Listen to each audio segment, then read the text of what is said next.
दर्शकों, जब मनुष्य अपने जीवन में हार जाता है और उसे भक्ति साधना करने से कोई राहत नहीं मिलती, तो उसे आत्महत्या के अलावा कुछ और नजर नहीं आता। दर्शकों, ऐसी ही कहानी थी राजस्थान के रहने वाले अंबालाल दास जी की। अंबालाल दास जी सभी पारंपरिक भक्ति साधनाएं किया करते थे।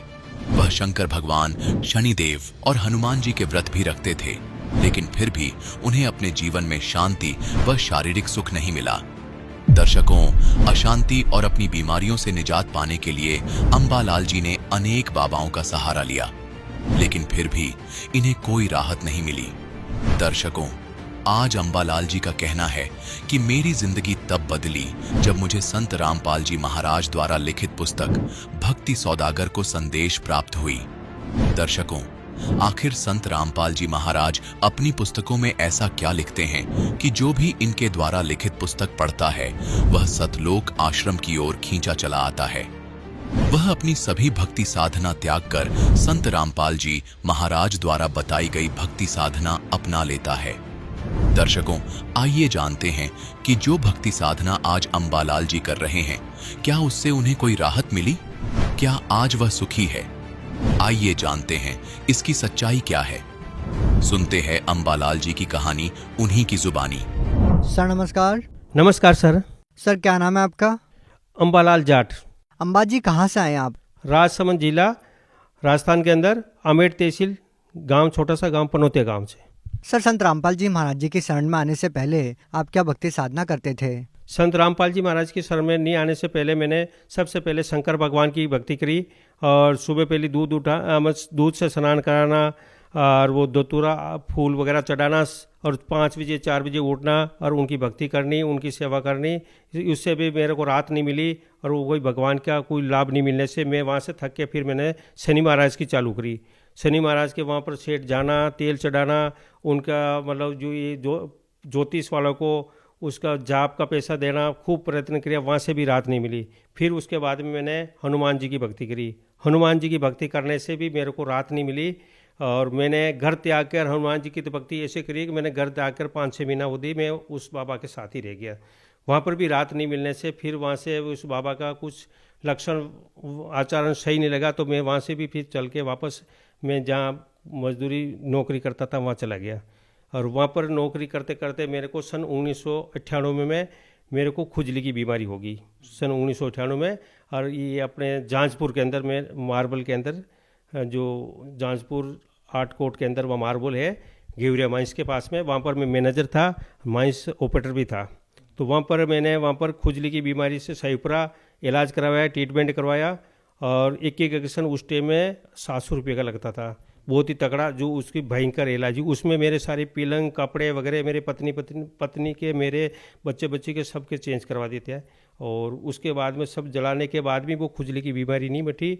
फिर उसके लिए मैंने जगह जगह अहमदाबाद और अपने नाम जी उस अहमदाबाद ठीक नहीं होने से फिर मैं राजकोट ज़िले में वहाँ गया। साला जी रहते थे तो वहाँ पर क्यों भी अच्छा डॉक्टर है वहाँ पर, तो राजकोट ज़िले के अंदर वहाँ पर तहसील को तालुका बोलते हैं, जस्तन तालुका के अंदर मैंने वहाँ पर भी इलाज करा के वहाँ भी थक गया। फिर वहाँ से मैं घबरा के वापस आया। ऐसे ऐसे मेरे को 10 साल लग गए, 10-12 साल लग गए। 2010 में मैं बिल्कुल घबरा के वहाँ से, और मैं देवी देवता को कि तो मेरे को मूर्तियों को फेंकेंगे, ये फिर उनके देवता को जाके मेरे को ठीक करे या मेरे को मौत दे दे। सर, आपने अपने पूरे जीवन में इतनी सारी साधनाएं की है, पूजाएं की है, इसके बावजूद भी आपको खुजली की बीमारी हो गई जिससे आप 10 साल तक पीड़ित रहे। तो सर, हम आपसे ये जानना चाहेंगे कि इतनी गंभीर बीमारी जिसके लिए आप गुजरात तक गए, तो सर वो बीमारी कैसे ठीक हुई? वो बीमारी सर ऐसे हुई थी कि मैं एक मकान बनाया था संत रामपाल जी महाराज की दिया से, पर नाम तो नहीं लिया था, पर मैं उसको परमात्मा मानते थे। तो उसका नक्शा बनाने के लिए मैंने कोई प्लॉट खरीदा, तो उसका नक्शा के लिए मैंने आमेठ गया था। आमेठ के अंदर एक भैरू लाल जी है जो उनको नक्शा बनाते थे, वो रामपाल जी महाराज के शिष्य थे। वहाँ पर एक पुस्तक मिली थी भक्ति का सौदागर, उस पुस्तक को पढ़ी और उनसे प्रार्थना करी कि भाई गुरु जी है और ये जिंदे है, ये जो तुम्हारी बीमारी वहाँ काट सकते हैं। तो फिर उसके बाद में सर मैंने वो उस भैरूदास जी से मैंने पुस्तक ली भक्ति के सौदागर। तो फिर ये पुस्तक मिलने के बाद में मेरे को ये विश्वास हुआ कि भाई ये संत अंतिम संत है। और बहुत सारे संतों के पास तो मैं जा चुका हूँ, अंतिम सहारा लिया मैंने, भाई अगर के तो मेरे बचूँ तो इन संत जी से बच सकूँ, नहीं तो अब तो मेरी मृत्यु को मैं आत्महत्या कर लूँगा। इस बीमारी से इतना तंग आके अंतिम सहारा लेकर संत रामपाल जी महाराज की शरण में मैं गया बरवाला। और बरवाला आश्रम में 24 सितंबर 2010 को सतगुरु रामपाल जी महाराज से मैंने नाम दीक्षा ली। सर, संत रामपाल जी महाराज जी से नाम दीक्षा लेने से पहले आपने अपनी बीमारी के इलाज के लिए काफ़ी रुपए खर्च किए, तो सर क्या संत रामपाल जी महाराज जी से जब आपने नाम दीक्षा ली तो उसके लिए भी आपको कोई पैसे देने पड़े? संत रामपाल जी महाराज ने नाम दीक्षा तो के पैसे तो नहीं लिए सर, वहाँ पर खाने पीने की सारी व्यवस्था फ्री है। और नाम दीक्षा मेरे को गुरुजी ने फ्री में बख्शिश दी थी, और मेरा जीवन दान और ही बख्शिश में दिया। जीवन दान कैसे मिला आपको? जीवन दान क्यों, मैं आत्महत्या पर आ चुका था, क्योंकि इस बीमारी से 10 साल काटते हुए गरीब आदमी जिसके पास पैसे कर्जा करके और परेशान होके परिवार वाले भी मेरे से नफरत करने लगे कि भाई ये तो पागल है, ये तो पैसा उड़ाते रहेगी इसकी ज़िंदगी में। और संतों ने जिसके पास में किया कि भाई ये तेरा पिछले कर्म के भोग है, ये तो तेरा भोगना ही पड़ेगा। देवी देवताओं ने ये किया, भाई ये तेरा कर्म का भोग भोगना पड़ेगा, ये तेरे को कोई नहीं मिटा सकता है। तो क्या संत रामपाल जी महाराज जी ने आपके पिछले कर्मों के भोग को काट दिया? सर, संत रामपाल जी महाराज ने इतनी दिया करी कि जो ज्योतिष वालों के पास में और ये धर्म गुरुओं के पास में जाते थे तो ज्योतिष देखकर जो देखने वाले बताते थे कि भाई 40 साल में तेरी लास्ट मौत है, तेरी तीसरी घात है। उसके पहले 2 घात मेरे पे हो चुकी थी, तीसरी घात है, तू यहाँ बच नहीं पाएगा। और इस 40 साल के बाद में तेरी कोई उम्र नहीं, चाहे कहीं भी तू कुछ भी कर ले, किसी संत के पास जा, चाहे किसी देवता के पास जा, कोई भी पूजा करने की। तो संत रामपाल जी महाराज ने वो मेरी 40 साल की उम्र में मेरी मौत थी उसको काट दी। और आज मैं आपके सामने सदगुरु रामपाल जी महाराज से की दिया से मेरे कोई बीमारी नहीं कोई कष्ट, और मेरे शारीरिक आर्थिक और मानसिक सारे लाभ संत रामपाल जी महाराज की कृपा से मिल गए। सर, संत रामपाल जी महाराज जी के बारे में यह कहा जाता है कि उनकी बातें बिल्कुल सच साबित होती है और उनके अनुयायियों को काफ़ी सारे लाभ मिलते हैं, जीवन दान मिलता है। सर, लेकिन भगत समाज ये जानना चाहता है, जो उनको सांसारिक दिक्कतें आती हैं, कोई कर्जा होता है उनके ऊपर या कोई बीमारी होती है, क्या उनका निवारण भी संत रामपाल जी महाराज जी कर सकते हैं? आप क्या कहना चाहेंगे? बिल्कुल सत्य जी, सदगुरु रामपाल जी महाराज जी किसी प्रकार का कर्जा हो, वो कर्जा भी इस दास का भी उतार दिया सर।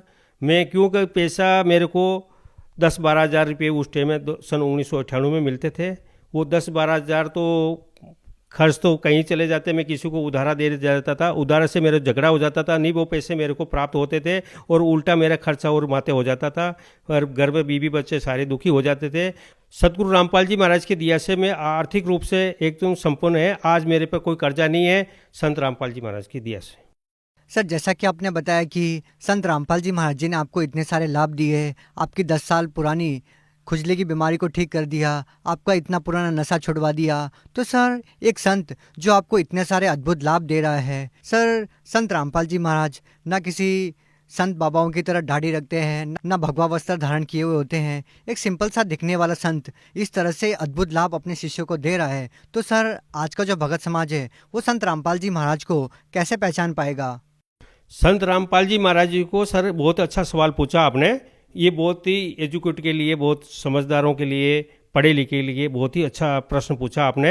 हाँ सर, मैं युवा वालों को ये कहना चाहता हूँ कि भाई आज के टाइम में संत रामपाल जी महाराज की अपन बता रहे हैं सत्संग के अंदर कि भाई अपन पढ़ाई के अंदर क्यों पढ़ाई की जाती है, कि उसकी जीवन में रोजगार के लिए वो पढ़ाई की जाती है। 12 साल उदय वो पढ़ाई में बगाड़ता है, 12 साल के बाद में पढ़ाई में बगाड़ने के बाद में उसको नौकरी मिले या नहीं मिले कोई गारंटी नहीं, पर संत रामपाल जी महाराज के लिए थोड़ा सा समय दो। संत रामपाल जी महाराज की सत्संग फेसबुक पे, यूट्यूब पे और संत रामपाल जी महाराज की बहुत सारे चैनलों पे सत्संग आ रही है, उस पर संत रामपाल जी महाराज से ज्ञान सुनकर, सत्संग सुनकर, पुस्तक पढ़कर और फिर संत रामपाल जी महाराज की गुरु दीक्षा ले, उनकी शरण में आए और अपना जीवन सफल कराए। जी बहुत बहुत धन्यवाद। धन्यवाद सर।